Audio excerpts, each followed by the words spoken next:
पशुपति व्रत की महत्वता में यहां तक कहा है कि तुम पशुपति व्रत के लिए अगर कोई मीठा बना रही हो, प्रसाद बना रही हो, तो वो प्रसाद जितना बनाया है वो पूरा की पूरा लेकर मंदिर जाना पड़ता है।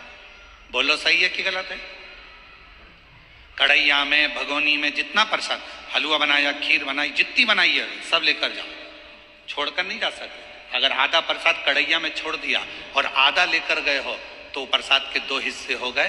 भगवान पशुपति व्रत को स्वीकार नहीं करेगा, वो स्वीकार नहीं है। बनाओ उतना जितना मंदिर में लेकर जाना है, बनाओ उतना जितना परमात्मा के दरवाजे पर लेकर जाना है। अब हमने क्या करा, बना थोड़ा ज्यादा लिया, आधा रख दिया घर वालों के लिए, बच्चे खा लेंगे इसमें से, पति को दे दूंगी इसमें से, और आधा प्रसाद ले गई मंदिर, मंदिर में ले जाके 3 हिस्से कर दिए। अब विचार करना, मंदिर में ले जाने से पहले प्रसाद के 2 हिस्से हो गए, आधा तो तूने घर में छोड़ दिया, आधा मंदिर में लेकर चली गई, फिर वहां पर जाकर 3 हिस्से हो गए, तो कुल मिला के हो गए 5 हिस्से। तो मतलब ही क्या हुआ फिर उस प्रसाद? और फिर क्या कर रही है, मैंने 4 बार पशुपति व्रत करा गुरुजी, पर ना जाने क्या ऐसा योग बना कि भगवान मेरी सुनता ही नहीं है। और ये गलती बहुत सारे लोग करते हैं। आप लोगों से निवेदन है, शिव जी के मंदिर में अगर जल चढ़ाने जाना है आपको, तो पार्वती मैया को अलग से जल नहीं चढ़ाना, कार्तिकेय जी को अलग से जल नहीं चढ़ाना, गणेश जी को अलग से जल नहीं चढ़ाना। किसी भी मूर्ति पर शिव को जल चढ़ाने जाओ तो अलग से किसी मूर्ति पर जल मत चढ़ाओ, ना पार्वती जी को, ना गणेश जी को, ना कार्तिकेय जी को। अगर जल चढ़ाना है तो केवल देव अधिदेव महादेव पर चढ़ाओ, वो जल सारे देवताओं तक अपने आप पहुंच जाएगा, उसको पहुंचाने की जरूरत नहीं है। आप जब शिव जी को जल चढ़ाते हो तो आप जल चढ़ाने के बाद अपने हाथ की ये 3 रेखाएं, ये 3 उंगलियां, अपने हाथ की ये 3 उंगलियां 3 स्थान पर स्पर्श करो। शिवलिंग का स्पर्श, जगत जननी दुर्गा भवानी अर्थात जिस पे शिवलिंग रखा हुआ है वो जलाधारी का स्पर्श, और तीसरा, जैसे ये पानी चढ़ाने के बाद ये पानी यहां आता है और यहां से जो नीचे गिरता है, जितनी मोटाई शिवलिंग की जलाधारी की है, उस जगह पर अपनी 3 उंगली का स्पर्श तुम रुकेश्वर महादेव के नाम से करो, और यही 3 उंगली लाकर अपने घर के दरवाजे पर स्पर्श करो। धीरे धीरे गया हुआ पैसा वापिस आएगा और कर्जे से तुम मुक्त जरूर हो। जितनी अड़चने, जीवन की जितनी अड़चने हैं, ये तुमरुका जी के नाम का स्मरण करने से, तुम रुकेश्वर महादेव का स्मरण करने से छूट। यहां तक जिनके ब्लॉकेज बता दिए गए हैं, हार्ट में ब्लॉकेज बता दिए गए हैं, नसें ब्लॉकेज बता दी गई है, डॉक्टर ने कहा है कि बाईपास कराना पड़ेगा। हम यहां तक कहें, डॉक्टर का इलाज कराते रहो। डॉक्टर शिव का एक रूप होते हैं, भगवान शंकर का एक स्वरूप अगर कोई है तो वो पूरी दुनिया के डॉक्टर हैं। आप उनका कहना मानो, पर उनसे निवेदन करना, डॉक्टर साहब ऑपरेशन कराएं, कम से कम 10 घंटे दे दो, 10 घंटे के बाद ऑपरेशन करा लेंगे, 2 दिन दे दो।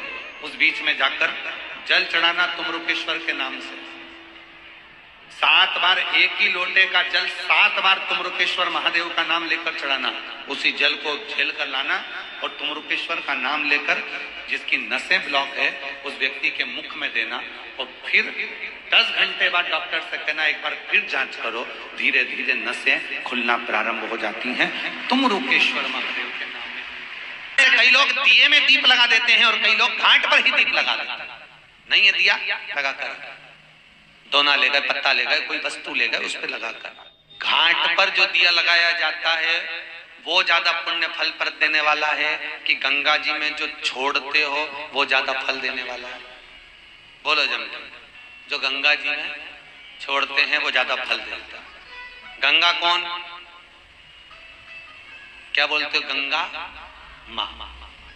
अब तुम्हारी माता जी यहाँ बैठी है, उसकी छाती पे दिया धर दे, बोलो अच्छा लगेगा? अपने यहाँ दीपावली के दिन जिस लक्ष्मी जी की मूर्ति की पूजन होती है, उस मूर्ति के पास में उल्लू नहीं होता और नारायण नहीं होता। ना नारायण होंगे ना उल्लू होगा, केवल लक्ष्मी जी बैठी है। इसलिए किसी किसी के लक्ष्मी की मूर्ति नहीं आती तो गुजरी लाते, गुजरी देखिए वो दिए लगे रहते हैं मूर्ति के अंदर कि लक्ष्मी जी ने रखे तो गुजरी धर दो, क्योंकि ना उसके पास उल्लू हो ना नारायण। इसलिए हिंदू धर्म में दीपावली के दिन बच्चे भी आपसे पूछते होंगे, पिताजी आप सरस्वती की पूजन करते हो, गणेश जी की पूजन करते हो, लक्ष्मी जी की पूजन करते हो, फिर लक्ष्मी जी के पति की पूजन भगवान विष्णु की क्यों नहीं करते? तो उसका केवल एक कारण है, अगर नारायण के साथ में लक्ष्मी का पूजन होगा तो वो अपूर्ण लक्ष्मी कहलाएगी, और गणेश जी के साथ अगर लक्ष्मी का पूजन होगा तो वो पूर्ण लक्ष्मी कहलाएगी महाराज, पूर्ण लक्ष्मी।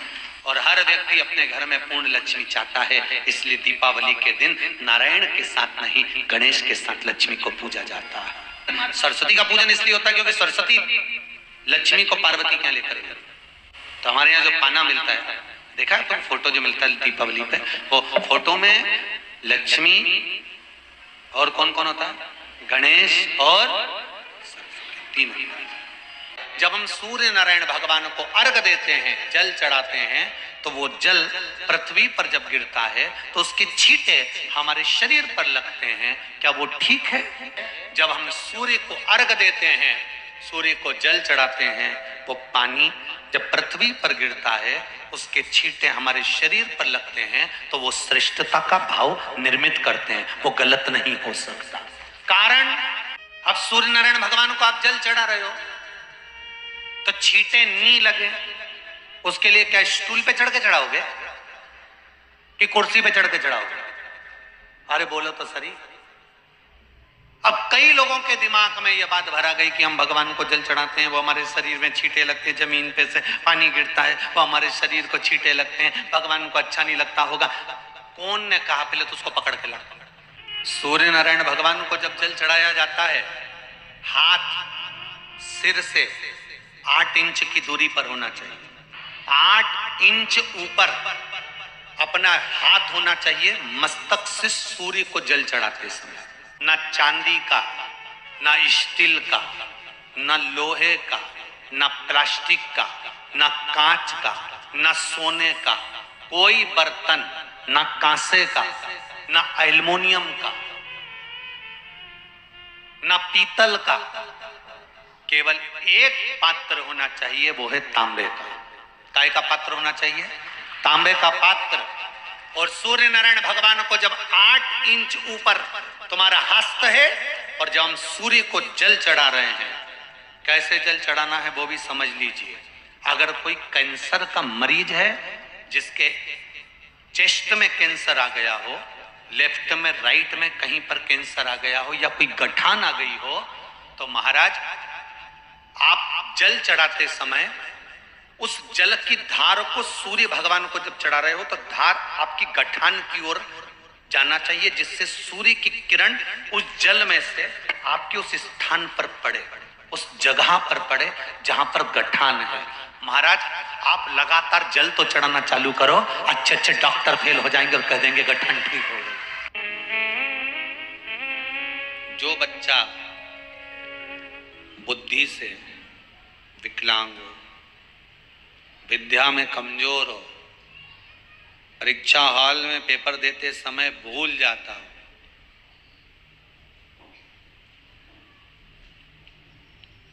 विवेक काम ना करता हो, तो निवेदन है किसी भी पूर्णिमा की रात्रि को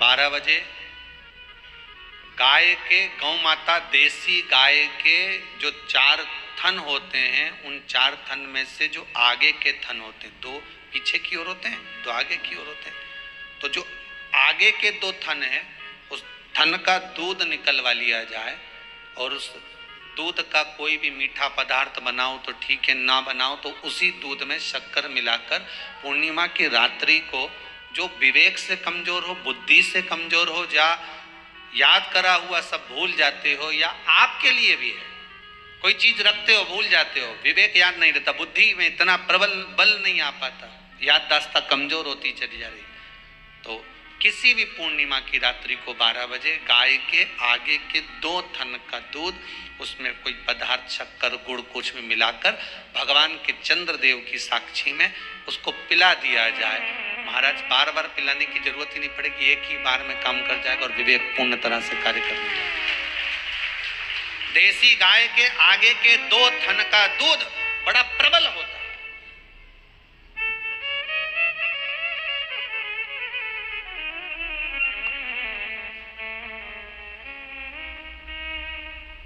पूर्णिमा की रात्रि को 12 बजे उसका प्रयोग किया जाए। आप उस दूध को निकाल लो शाम के समय, रात्रि के समय ग्वाले से कहकर जिसके यहाँ पर देसी गाय हो वहां निकलवा कर उसको रखा जाए, उसका पान करा जाए। महाराज रोग बीमारी में प्रबलता है तो मां यशोदा जी जग कल्याण के लिए पूछ रही है, संपूर्ण विश्व के कल्याण के लिए।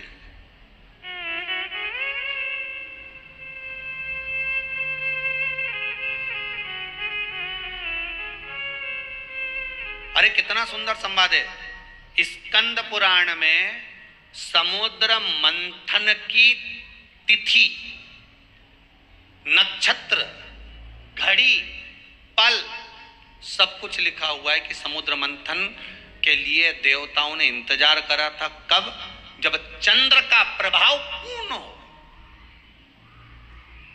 जब चंद्र का प्रभाव पूर्ण होगा तब जो मंथन होगा, उस मंथन का जो सुख होगा वो जीवन को आनंद दे जाएगा।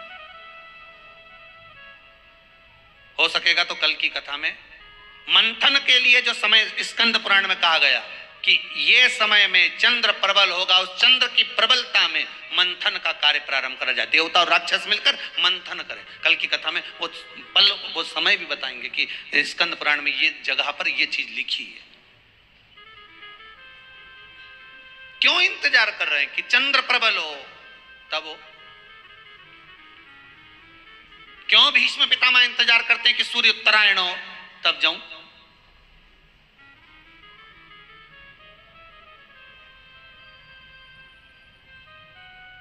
जब देवता 33 कोटि देवता उस चंद्र के इंतजार में रहते हैं कि ये चंद्र प्रबल होगा तब जाकर ये चंद्र यहां पहुंचेगा, तब जाकर हम मंथन करेंगे, तब जाकर वो अमृत मिलेगा और उस अमृत को देवता धारण करेंगे तो वो आनंद पा जाएंगे।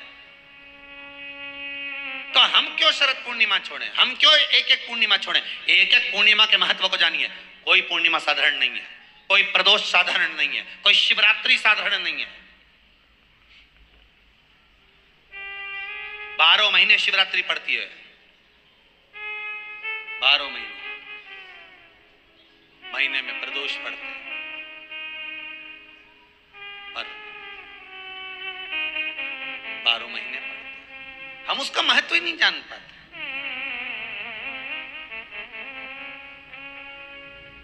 कौन से प्रदोष पर क्या करना है, कौन सी पूर्णिमा को क्या धारण।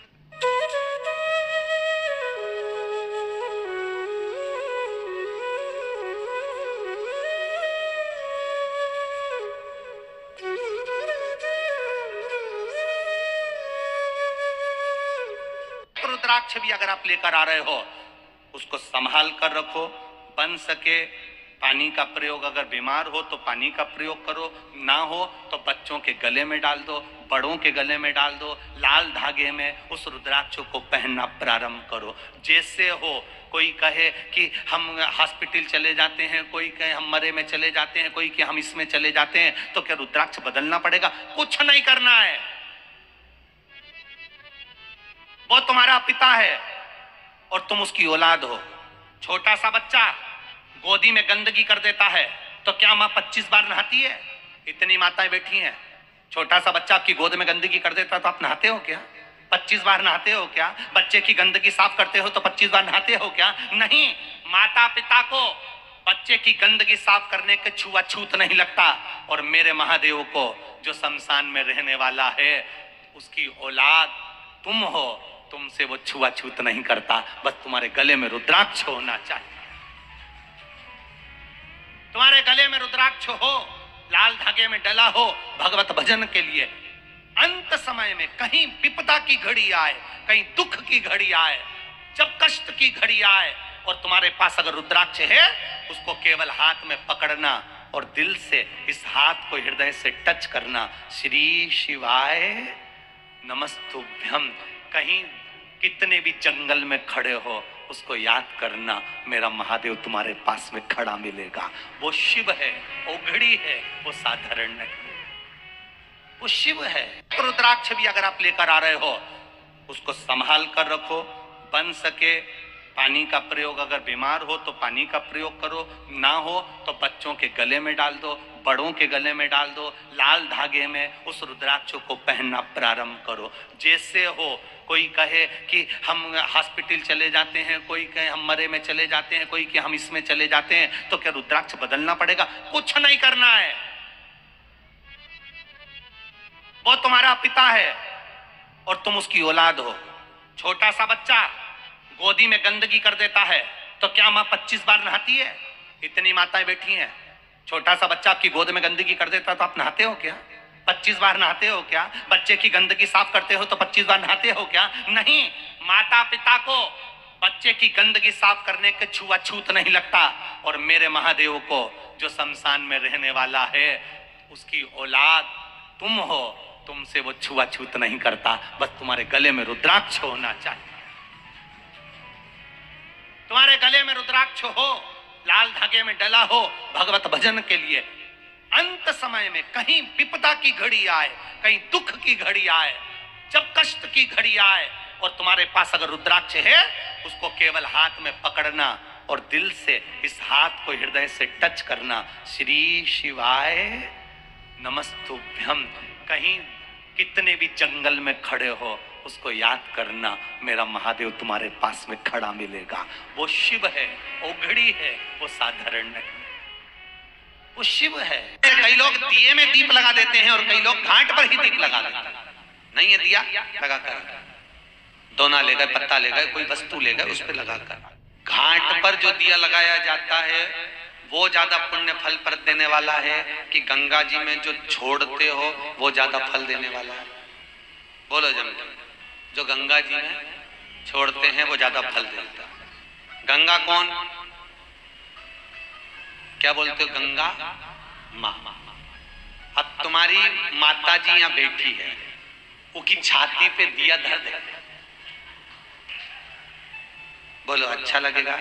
अपने यहाँ दीपावली के दिन जिस लक्ष्मी जी की मूर्ति की पूजन होती है, उस मूर्ति के पास में उल्लू नहीं होता और नारायण नहीं होता। ना नारायण होंगे ना उल्लू होगा, केवल लक्ष्मी जी बैठी है। इसलिए किसी किसी के लक्ष्मी की मूर्ति नहीं आती तो गुजरी लाते। गुजरी देखिए, वो दिए लगे रहते हैं मूर्ति के अंदर कि लक्ष्मी जी ने रखे तो गुजरी धर दो, क्योंकि ना उसके पास में उल्लू हो ना नारायण। इसलिए हिंदू धर्म में दीपावली के दिन बच्चे भी आपसे पूछते होंगे, पिताजी आप सरस्वती की पूजन करते हो, गणेश जी की पूजन करते हो, लक्ष्मी जी की पूजन करते हो, फिर लक्ष्मी जी के पति की पूजन भगवान विष्णु की क्यों नहीं करते? तो उसका केवल एक कारण है, अगर नारायण के साथ में लक्ष्मी का पूजन होगा तो वो अपूर्ण लक्ष्मी कहलाएगी, और गणेश जी के साथ अगर लक्ष्मी का पूजन होगा तो वो पूर्ण लक्ष्मी कहलाएगी। महाराज, पूर्ण लक्ष्मी। और हर व्यक्ति अपने घर में पूर्ण लक्ष्मी चाहता है, इसलिए दीपावली के दिन नारायण के साथ नहीं, गणेश के साथ लक्ष्मी को पूजा जाता है। सरस्वती का पूजन इसलिए होता है क्योंकि सरस्वती लक्ष्मी को पार्वती क्या लेकर गई। तो हमारे यहाँ जो पाना मिलता है, देखा है तो फोटो जो मिलता है दीपावली पे, वो फोटो में लक्ष्मी और कौन कौन होता है? गणेश और तीन। कि घर की वो चार मर्यादा कौन सी है? जिस मर्यादा में नारी रहे तो उस घर में संपदा नहीं घटती। वो मर्यादा है कौन सी? जिस मर्यादा के बल पर एक जो घर बसता है, घर जो बसाया जाता है, उस घर में सुख, सौभाग्य, संपदा, सत्ता, वैभव, प्रतिष्ठा, यश, कीर्ति, आरोग्यता, ये सब वहां रहे। पहला, मां पार्वती ने माता लक्ष्मी को कहा, अतिथि देवो भव। हमारे दरवाजे पर जब कोई अतिथि आए, हमारे दरवाजे पर कोई मेहमान आए, तो हम उसका आदर करें। परिवार के लोग जो आदर कर रहे हैं वो अपनी जगह पर है, भाई आदर कर रहा है वो अपनी जगह पर है, जेठ आदर कर रहा है वो अपनी जगह पर है, देवर मान सम्मान दे रहा है वो अपनी जगह पर है। पर सबसे पहला सम्मान घर की स्त्री को अतिथि का करना चाहिए। सास के मेहमान आ गए, पहचान वाले, बहुवन मालूम पड़े अपने कमरे में बैठी हुई है। मेहमानों ने आकर पूछ लिया क्यों बहू नहीं दिख रही, बस आ रही होगी। सास गई रसोई घर में से पानी लाकर पिला दिया। फिर मेहमानों ने पूछा बहू नहीं दिख रही, बस आती होगी। 2 बार सास ने गिलास भी गिरा दिया कि एक आध तो आ जाओ रही ऊपर से, पर नहीं। जब सास ने चाय रख दी और चाय रखकर सास फिर लेकर आई तो बहुओं के मन में आया चलो सास ने चाय बना दी है, खुशबू ऊपर आ गई है, अब चलते हैं। और बहू फिर नीचे आई। जो मौसी आई थी, काकी आई थी, बुआ आई थी, चाची आई थी, उनको प्रणाम करा और अंदर जाकर चाय जो बनी थी उसको पिया। जो दरवाजे पर आए हुए अतिथि का सम्मान नहीं करता, उसको जल नहीं पिलाता, उसका मान सम्मान नहीं देता, उसका आतिथ्य नहीं देता, उसके लिए भी एक नरक रखा गया है। मेरा बहुओं से निवेदन है, सास के रिश्तेदार आए तो आप उनका भी आदर करिए और आपके रिश्तेदार आए तो आप उनका भी आदर करिए। जेठानी के रिश्तेदार आए तो आप उनका भी आदर करिए और देवरानी के रिश्तेदार आए तो आप उनका भी आदर करिए। आप किसी न किसी रूप में जो अतिथि आया है वो न जेठ का है, न देवर का है, न वो सास का है, अतिथि घर का है। बड़ी बहू सोचे कि मैं घर की बड़ी, बड़े परिवार की, मेरे पास में बहुत धन दौलत, मैं काहे को गिनूं किसी मेहमान को। छोटी बहू सोचे मैं काहे को गिनूं, मंजिली सोचे मैं काहे को गिनूं, संजिली सोचे मैं काहे को गिनूं। तुम्हारे माँ बाप आए, सास अगर तुम्हारे पिता से, तुम्हारी माता से बात ना करे, देवरानी बात ना करे, जेठानी बात ना करे, तो तुम्हें कैसा लगेगा कि तुम्हारे माँ बाप आए और किसी ने सम्मान नहीं करा। उसी तरह सास के रिश्तेदार आए, तुम सम्मान नहीं करोगी तो उसको कैसा लगेगा। फिर तुम्हारे घर के आए, वो सम्मान ना करे तो तुम्हें कैसा लगेगा। आतिथ्य घर में कोई भी आए वो सबके लिए। घर के दरवाजे पर जो तुलसी का पौधा होता है, जीवन में सबसे पहले अगर दुख आता है, तकलीफ आती है, कष्ट आता है, बीमारी आती है, रोग आता है, कोई बड़ा घटना घटने वाली होती है, कोई बड़ा कष्ट आने वाला होता है, तो लक्ष्मी जी से माता पार्वती कह रही है घर में जो तुलसी का पौधा होता है सबसे पहले घात उसी पर होती है। तुलसी का पौधा सूख जाता है, समाप्त हो जाता है, उसके डालियां मुरझा जाती हैं, नीचे लटक जाती है, मंजरी झुक जाती है, या तुलसी के कुंडे में जो मिट्टी है उसमें फफूंद पड़ जाती है। तुलसी के क्यारे में जो हम जल डालते हैं, वो जल हमने जब डाला और वो जल अगर नीचे गिर रहा है उसका भी दोष वर्णन है महाराज। तुलसी के क्यारे में अगर जल डाल रहे हैं और वो जल जमीन पर बह रहा है, गिर रहा है, उसका भी दोष है। तुलसी के क्यारे में उतना ही जल दिया जाए जितनी मिट्टी सोख ले। 2-4 8 बूंद पानी गिरे चल जाएगा। तुलसी के क्यारे में छिद्र रहता है, बूंद बूंद पानी टपक जाए वो चल जाएगा। पर तुमने तुलसी के क्यारे में जो जल भरा, लोटा भर भर के डाल दिया और ऊपर से जो जल कुंडा भरा कर उलीच में से, अर्थात भराने के बाद जो नीचे गिर रहा है वो दोषपूर्ण है महाराज। दूसरा क्रम है घर में वैभव, लक्ष्मी, संपदा, प्रतिष्ठा, यश, आरोग्य को पाने के लिए तुलसी के क्यारे की आराधना, तुलसी के कुंड को नमन करना। घर में चाहे नल लगा हो, चाहे आरओ का प्लांट लगा हो, पानी का, घर में छोटा छोटा आरओ प्लांट लगा लेता। घर के अंदर रसोई घर में एक छोटा सा मटका, मटका नहीं तो हंडा, हंडा नहीं तो बाल्टी, बाल्टी नहीं तो कलसा, पानी का भरा हुआ जो नारी रखती है, दूसरे दिन उस पानी को बाहर ढोल कर फिर वापस धोकर भर लेती है। मटका रोज धुलता है, हंडा रोज धुलता है। जितना जल उस पात्र में रहता है, भरता है, ऐसे ही घर में संपदा बढ़ती। 3 क्रम पर। चौथा, नारी के मस्तक पर जो चीर होता है, मस्तक पर जो चीर होता है, मस्तक पर जो वस्त्र होता है, वो वस्त्र पूर्वजों का, पितरों का, कुल देवी देवताओं का आशीर्वाद होता है। कि दरवाजे पर नींबू और मिर्ची क्यों टांगा जाता है? दुकान के बाहर, घर के बाहर नींबू मिर्ची क्यों टांगते हैं? जिसके घर में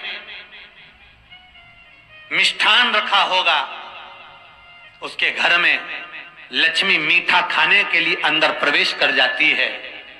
और नींबू और मिर्ची दरवाजे पर इसलिए बांधते हैं कि दरिद्रता हमारे घर में प्रवेश ना करे, वो दरवाजे से खाकर ही चली जाए। जिसके घर में फ्रीज में, डलिया में या रसोई घर में नींबू और मिर्ची ये दोनों एक ही जगह रखे रहते हैं, उसके घर में कभी शांति नहीं रहती है। परिवार में कुछ ना कुछ क्लेश जरूर ही होगा। 4 दिन अगर अच्छे निकल गए तो 5वें दिन क्लेश का जाएगा, 5 दिन अच्छे निकल गए 6वां दिन क्लेश का जाएगा। कुछ ना कुछ, एक जरा सी कटोरी पड़ी है उसके पीछे विवाद चालू हो जाएगा, जरा सा पानी ढुल गया उसके पीछे विवाद चालू हो जाएगा, बेडशीट बदल रहे थे उसके पीछे विवाद चालू हो जाएगा, पति कक्ष में आया विवाद चालू हो जाएगा, तुमने एक शब्द कहा, कोई लड़ाई की बात नहीं करी, फिर भी विवाद चालू हो जाएगा। समझ लेना कि घर के रसोई घर में या फ्रिज में नींबू और मिर्ची साथ रखा हुआ है तो वो क्लेश तो देगा ही। पंडितों से पूछोगे, ज्योतिषाचार्यों से पूछोगे, वो कहेंगे मोती पिना दो, कोई कहेगा पितृदोष हो गया, कोई कहेगा कालसर्प दोष हो गया, कोई कहेगा वास्तु दोष हो गया, पर वो आपको ये नहीं बताएंगे कि नींबू और मिर्ची एक डलिया में रखा हुआ है। ये हमारा वेद, हमारा शास्त्र बताएगा कि नींबू और मिर्ची ये दरिद्रता देवी को प्रिय है, और जहां नींबू और मिर्ची साथ रखा वहां दरिद्रता प्रवेश कर जाती है, और दरिद्रता गई तो वो क्लेश उत्पन्न करती है, जिससे इसके घर में सुख ना रहे। सुख नहीं रहेगा तो लक्ष्मी नहीं रहेगी। अब बहुएं कहीं किसी से पूछ रही, सास किसी से पूछ रही, हमारे घर में शांति नहीं, हमारी बहू बहुत अच्छी थी, पहले बहुत क्लेश करती है, हमारी सास बहुत अच्छी थी, बहुत क्लेश करती है, घर में विवाद इतना ज्यादा होता है। गुरुजी जरा सी बात के पीछे विवाद होगा इतना बड़ा फैल जाएगा, पति पत्नी में जरा सी बात होगी इतना बड़ा फैलाना हो जाएगा, बच्चों को थोड़ा सा समझाओ इतना बड़ा फैलाना हो जाएगा। कारण क्या है? उसका कारण है तुम्हारे घर में जरूर एक डलिया के अंदर नींबू और मिर्ची या फ्रिज के एक बॉक्स के अंदर नींबू और मिर्ची रखा हुआ है। नींबू मिर्ची दरवाजे पर टांगा जाता है। बाहर दूध और दही दोनों एक ही झोले में, एक ही बैग में, एक कैरी बैग के अंदर दूध और दही अलग अलग पॉलिथीन में बंधे हुए हैं, अलग अलग डोलची में, अलग अलग डब्बे में रखे हुए हैं। एक व्यक्ति एक ही बैग के अंदर दूध और दही ये दोनों चीज अगर लेकर घर के अंदर आता है तो उसके घर में संपदा की तो कमी आती ही है, उसके घर में संपदा टिकती नहीं है। घर में अगर लाख रुपए रखे हैं तो 3 दिन या 4 दिन के अंदर वो पैसा वापस जाना है। दही और दूध अगर एक ही साथ आया है, एक ही व्यक्ति एक ही झोले में, एक ही बैग में, एक ही कैरी बैग में अगर लेकर आया, उसी तरह नींबू और मिर्ची का भी क्रम है महाराज। कई सब्जी वाले उसको एक साथ बांध देते, नहीं नहीं, नींबू भले अलग बैग में डाल लो, पन्नी में अलग बांधकर या झोले में अलग बांधकर मिर्ची रख लो, वो चल जाएगा, पर एक साथ। इसीलिए महाराज हमारे हिंदू धर्म में बेटी की विदाई में 4 चीजें नहीं दी जाती। बेटी की विदाई में 4 चीजें नहीं देते। पहली झाड़ू, दूसरी सुई, तीसरी चलनी और चौथा अचार की बरनी। ये बेटी के कन्यादान में, बेटी की विदाई में नहीं देते। बड़ी दे दो, पापड़ दे दो, ये चल जाएगा, पर बेटी की विदाई में, बेटी के कन्यादान में ना तो झाड़ू जाएगी, ना सुई जाती है, ना चलनी जाती है, ना अचार की बरनी जाती है। और मेरा निवेदन है, अगर बेटी को तुम्हारे घर का, तुम्हारे हाथ का अचार कितना भी पसंद हो और बेटी की मम्मी बना के दे दे, नहीं मत देना, क्योंकि बेटी तन, मन और धन ये 3 चीजों से दुखी रहेगी। अगर माँ ने अचार दे दिया तो बेटी के घर में या तो तन से दुखी रहेगी, या मन से दुखी रहेगी, या धन से दुखी रहेगी। बेटी को ये 3 दुख तो रहेंगे ही। कई लोग तो अपनी बहू से कहते हैं, बेटा तू मायके जा रही, तेरी मम्मी के हाथ का अचार अच्छा लगता है, लिया ना बांध के। अब उनको कौन समझाए? तुमने तो कह दिया बांध के लिया ना, पर उसको समझो तो सही, क्यों नहीं लाना है? जो पीपल के वृक्ष के नीचे आकर दीप जलाएगा, पूजन करेगा, पाठ करेगा, उसको संपदा की प्राप्ति होगी। अब दरिद्रता देवी कहती है रविवार का दिन पीपल के वृक्ष के नीचे ये दरिद्रता देवी विराजमान रहेगी। अगर रविवार के दिन कोई पीपल के वृक्ष के नीचे आएगा तो उसके साथ दरिद्रता देवी उसके घर में प्रवेश करेगी। इसलिए शास्त्र रीति में भगवान विष्णु ने उसी समय पलटवार करते हुए कह दिया, अरे ओ दरिद्रता सुन, पीपल के वृक्ष के नीचे अगर कोई रविवार को आया और कोई पूजन की सामग्री लेकर आया, हाथ में कुछ ना कुछ उसके हुआ, खाली हाथ आया तो तू उसके घर में प्रवेश करेगी, और अगर भरा हुआ हाथ रहा तो तू उसके यहां प्रवेश नहीं कर सकती। कहां रहना है? दरिद्रता देवी कहती है जिस घर में स्त्री दोपहर में सोती होगी उसके घर में दुख और दरिद्रता दोनों जाएंगे। जिनके घर में कांटेदार पेड़े लगे होंगे, पौधे लगे होंगे, उनके घर में दुख और दरिद्रता दोनों जाएंगे। जिनके घर में रात्रि में बासी बर्तन पड़े रहेंगे, उनके घर में दुख और दरिद्रता दोनों जाएंगे। जो भाव वर्णित किया जाता है कि हम शंकर को मंदिर में जाकर जल चढ़ाते हैं तो खड़े खड़े चढ़ाएं कि बैठकर चढ़ाएं, बहुत ध्यान देना साहब। शंकर में मंदिर में जाकर हम भगवान शंकर को जल चढ़ाएं तो खड़े होकर चढ़ाएं कि बैठकर चढ़ाएं। दो तरह का शिवलिंग मंदिरों में होता है, दो तरह का शिवलिंग मंदिरों में होता है, समझ लेना बहुत अच्छी तरह से। एक शिवलिंग वो होता है जो जमीन पर डायरेक्ट जलाधारी रहती है, शिवलिंग रहता है, ऐसी जलाधारी पूरी की पूरी, और शिवलिंग जमीन पर रखा रहता है, भूमि पर रखा रहता है, डायरेक्ट जमीन पर। आप जल ले जाकर चढ़ाए, निकल गया रास्ते से। एक शिवलिंग जो जमीन पर डायरेक्ट शंकर भगवान की जलाधारी और शिवलिंग रखा रहता है, वो शक्ति शिवलिंग कहलाता है। माता पार्वती का हस्त कमल उस शिवलिंग के सम्मुख में, और दूसरा शिवलिंग एक डमरू जैसा होता है। अब वो हम उसको कैसे वर्णन, एक डमरू शिवलिंग होता है, ऐसा उसका स्टैंड होता है, ऐसा स्टैंड होता है, नीचे शिवलिंग रखने की जगह होती, फिर ऐसा होता है, फिर उसके ऊपर इस तरह शिवलिंग रखा होता है। देख दर्शन करें आप लोगों ने। अब फिर इसके ऊपर शंकर भगवान का शिवलिंग रखा होता है, ठीक है, इस तरह का जो शिवलिंग होता है। एक डायरेक्ट नीचे रखा हुआ शिवलिंग, और एक भगवान जो नीचे डमरू जैसी आकृति होती है, इस पे जो डमरू जैसा जो भाग बना होता है, ये भगवान विष्णु का हस्तकमल है, और ऊपर का जो भाग है वो भगवान ब्रह्मा का हस्तकमल है। इसको विष्णु शिवलिंग कहते हैं। तो शास्त्र कहता है आप शक्ति शिवलिंग का जब जब अभिषेक करें, बहुत ध्यान रखना अपनी जिंदगी में इस प्रसंग को श्रावण के महीने में बहुत ध्यान रखना। आपके आसपास में भी मंदिर हो तो उस पर ध्यान रखना। जो शक्ति शिवलिंग हो उस पर जब भी जल चढ़ाना तो बैठकर चढ़ाना, बैठकर चढ़ाना। शक्ति शिवलिंग पर जब भी जल चढ़े, भले शिवलिंग कितना भी ऊंचा हो, कितना भी ऊंचा हो, तो संघी से चढ़ा दो, पर जल बैठकर चढ़ाइए। भले शिवलिंग ऊपर है, पूरा तरह से हाथ नहीं पहुंचा, जैसे सोमनाथ जी में अब शिवलिंग कितना बड़ा है, महाकालेश्वर का शिवलिंग कितना बड़ा, तो उसको तो बैठकर स्नान नहीं करा सकते। भले शिवलिंग कितना भी ऊंचा हो, पर अगर भूमि टच है, शिवलिंग अगर भूमि टच है, शक्ति शिवलिंग है, तो भले आधा शिवलिंग नहाए, आधे पर पानी जाए, पर बैठकर ही स्नान कराया जाता है। और महाराज यदि हरीश्वर शिवलिंग है, अर्थात भगवान विष्णु के हस्त कमल पर, ब्रह्मा के हस्त कमल पर यदि शिवलिंग है, तो वो शिवलिंग का जब भी स्नान कराएंगे, अभिषेक कराएंगे, पूजन कराएंगे, तो खड़े होकर ही करना है। और खड़े होने का भी तरीका होता है, दोनों चरण बराबर में रखकर कभी भी शंकर भगवान के शिवलिंग का स्नान नहीं कराया जाता।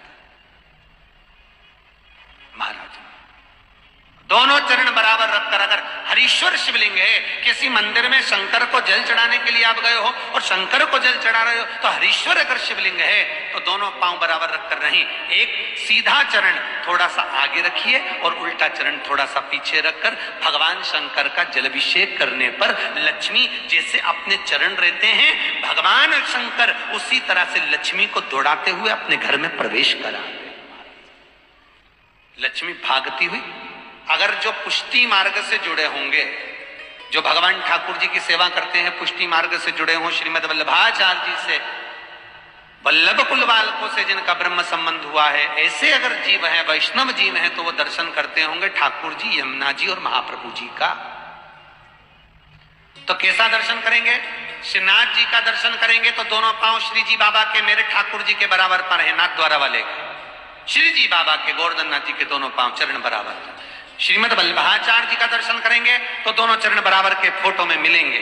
पर यमुना जी का अगर आप दर्शन करेंगे, पटरानी यमुना जी का जब दर्शन करेंगे तो यमुना जी का चित्र का दर्शन करेंगे तो यमुना हमेशा एक पांव यमुना जी का आगे मिलता है। क्यों? जो वैष्णव ठाकुर का दर्शन करे, श्रीमद वल्लभाचार्य जी के अनुसार भगवत चर्चा करे, उसके यहाँ यमुना भक्ति निरंतर प्रवेश करती जाए, इसलिए भागता हुआ चरण। तो शंकर भगवान का अगर हरीश्वर शिवलिंग है, कहीं शिवलिंग डमरू आकृति पर, अगर ऊंचाई पर है, हरीश्वर है, तो फिर जल खड़े होकर चढ़ाए, चरण आगे पीछे। बहुत ध्यान देना महाराज, हरीश्वर शिवलिंग का वर्णन किया महाराज, बहुत सुंदर बात कही है, बहुत ध्यान से सुनिएगा। शक्ति शिवलिंग के ऊपर जो जलाधारी लगती है, शक्ति शिवलिंग के ऊपर जो जलाधारी लगती है, वो 5 मिनट, 10 मिनट, आधा घंटा रखकर 24 घंटे के लिए हटा सकते हो।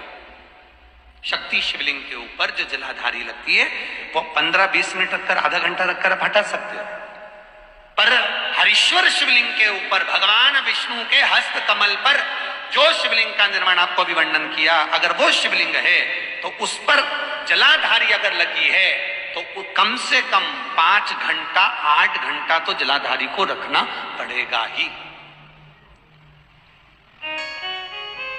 बहुत ध्यान दीजिए महाराज, शंकर जी की प्राण प्रतिष्ठा करते समय, शंकर जी की स्थापना करते समय, शंकर जी को प्राण प्रतिष्ठित करते समय एक एक चीज का ध्यान करना पड़ता है कि हमें कैसा शिवलिंग रखना है, कौन सा शिवलिंग रखना है, कैसे स्थापना करना है, किस भाव का होना चाहिए। शंकर के मंदिर में शंकर जी विराजे हैं तो गणेश जी, कार्तिकेय और पार्वती की मुद्रा कैसी होना चाहिए, गणेश जी कौन सी सूंड का होना चाहिए। जब शंकर के मंदिर में हम आराधना कर रहे हैं तो गणेश जी की सूंड किस ओर होना चाहिए, पार्वती की मुद्रा कौन सी होना चाहिए, षडानंद कार्तिकेय की दृष्टि कहां होना चाहिए, ये शंकर जी की प्राण प्रतिष्ठा में देखा जाता है। केवल मूर्ति वाले ने बाजार में मूर्ति बनाकर बेच दी और तुम गए, हमें शंकर जी का परिवार दे दो, हमारे मंदिर है छोटा सा, में वहां प्रतिष्ठा करना है, तुम बाजार में गए और शंकर जी का परिवार लेकर आ गए, शंकर जी लिया, कार्तिकेय लिया, पार्वती जी लिया, गणेश जी लिया और स्थापना करवा दी पंडित जी से, और बाद में बोली हमको थोड़ी कष्ट हो रहा है, हमको थोड़ी तकलीफ हो रही है, कहीं ये हम जब से लाए इससे तो नहीं हो रही, कहीं इससे तो नहीं, गलती तुम्हारी है, तुम तो बस गई और लेकर आ गए। यहां तक शिव महापुराण की कथा कहती है कि तुम्हारे घर की मूर्ति जितनी पुरानी होती है उतना सुख देती है। आपको पहले भी कथा में कहा, दिया और मूर्त पुरानी होगी चलेगी। एक फैशन चल गया, छोटे से ठाकुर जी नहीं रखूं, बड़े वाले लाऊंगी लड्डू गोपाल, सेवा अच्छे से हो जाएगी, और जो सास के हाथ के वो अब उनको नहीं पूछे तो दुख नहीं होगा, दुख तो होगा। महाराज घर में जेठानी के आने के बाद देवरानी आती है और सास देवरानी से बहुत लाड लड़ाती है, छोटी बहू ले साड़ी पहन ले, ये ले रकम ले ले, ये ले ले हैं। सास जब छोटी को बहुत कुछ करती है तो जेठानी का जीवड़ा जलता कि नहीं जलता, बोला तो सही थोड़ा बहुत तो लगे, बता हमको तो कभी नहीं करा, हमको तो ऐसा करे ही नहीं, हमको तो ऐसा करे ही नहीं। उसी तरह आप आप नए भगवान लेकर आ गए, नई ठाकुर जी लेकर आ गए, और छोटे ठाकुर जी पहले के हैं।